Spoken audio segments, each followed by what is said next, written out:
This is yet another attempt to impeach the president. The hate is boiling over, many in the liberal media using, and I mean using, coronavirus in an attempt to demonize and destroy the president. They're scaring the living hell out of people, and I see it again as like, oh, let's bludgeon Trump with this new hoax. Not really a hoax. That's Fox obviously downplaying the threat from COVID-19. It's resulted in a lawsuit claiming broadcasts of that nature spread misinformation that could prove dangerous. Now, people who watch Fox are in a probably different universe than you folks watching me tonight. Several years ago, they were told that Barack Obama, born in Kenya, Fox helped to fuel the birther movement. Now it is leading the truther movement, which basically says COVID, not that big a deal. Liberal media ginning it all up just to hurt Trump, and it is time to reopen regardless of what the health experts say. For more on Fox being Fox, let's bring in RFL's executive producer, Larry Epstein. Larry? Thank you, Rich. Full disclosure, I worked at Fox for 8 years, and by the way, I was also an executive producer at MSNBC. Fair and balanced, that's me. So let's start at the beginning of the outbreak and the main talking points then. This clip we're about to play is mostly Fox, but I also sprinkled in a little Rush Limbaugh. I did not work for Rush. I would actually rather be in one of those meatpacking plants in South Dakota that's getting ravaged with coronavirus right now, but at any rate, please take a listen. The coronavirus is the common cold, folks. It's a virus, like the flu. The far more deadly, more lethal threat right now is not the coronavirus. It's the ordinary old flu. I'm not afraid of the coronavirus, and no one else should be that afraid either.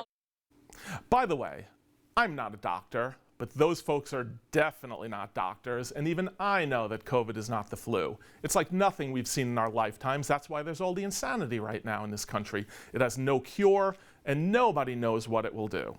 So now the debate on Fox has shifted from whether the virus is something to even worry about to when can we reopen everything, show those blue staters that it's time to get back to work, and who needs testing anyway?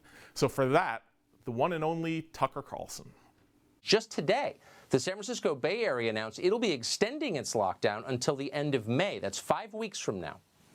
What is the scientific justification for doing that? They didn't tell us because there is none. None.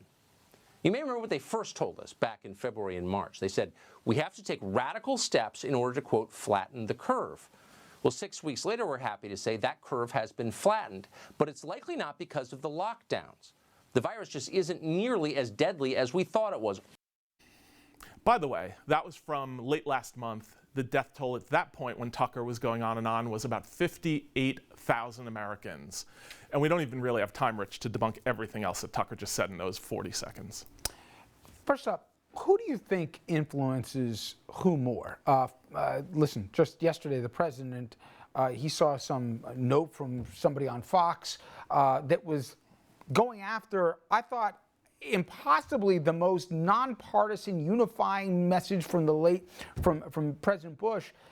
Trump saw some Fox guy, something goes after. Conversely, Trump will all of a sudden start pushing to liberate states here, creating possibly dangerous environments, and Fox talent will go along with him. Who leads who? You know, it's an amazing echo chamber going on right now. We've all read the reports how President Trump has his executive time, so every morning he's watching Fox and Friends, and then you'll see him tweeting out a Fox and Friends story. So he is clearly watching Fox and sometimes even taking the agenda off of what people are saying on Fox.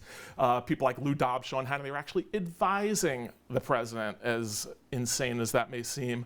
But Fox is also very carefully listening to what is going on at the White House and pretty much parroting it. They're not going to go blast the Michigan governor when praise the Michigan governor when Trump is blasting the Michigan governor. So I think it's really an echo chamber. I want to play another clip, this from Fox and Friends, Brian Kilmeade, and I want to talk about the dangers of some of this kind of stuff. Yeah, so each state's going to make their own decision. My fear is that Democratic states, and I hope it's wrong, are going to take their time because they don't want to restart Donald Trump's economy. They want to start Joe Biden's economy in November. And there we come down to me, the danger, Larry, and I'm curious because there have to be some smart people in that building to say, listen, this isn't some Democrat thing. You have the head of the CDC, you have all the health experts saying, and look at what we found out today, that the White House is already planning that come the end of this month, we're going to get back up to 3,000 people. It's almost double the high water mark from where we were before, because clearly the pandemic is not gone. When they say that, do they believe what they're saying? I think that sometimes they believe it, and sometimes they just know it will rate and fuel up and gin up the base, which is very important because at a place like that, this is no secret, ratings are huge. Every producer is looking at every quarter of every hour that they produce, what spikes, what doesn't spike, sometimes even by the minute. So it's very important to try and resonate with what rates, because if you're not rating well, you're going to get yelled at by some very scary people, not just at that network and any of the major networks. So what was interesting to me is there are some things that are said that you know are ridiculous that the president says, that you assume are dismissed.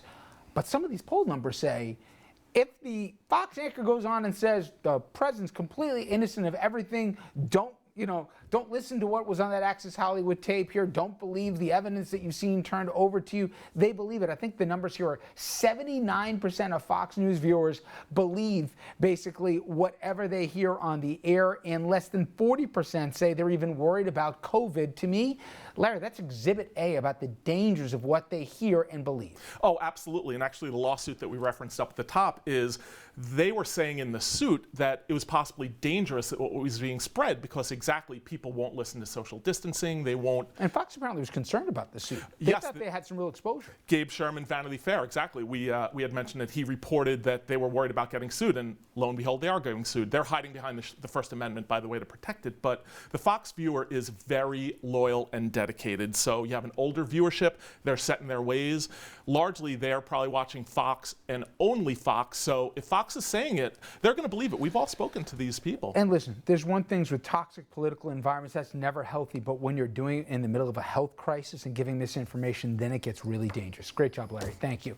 When we come back, ABC News chief business correspondent Rebecca Jarvis, she'll join us. Take a look at the financial turmoil being caused by COVID and also some of the problems with the stimulus payments that are going out.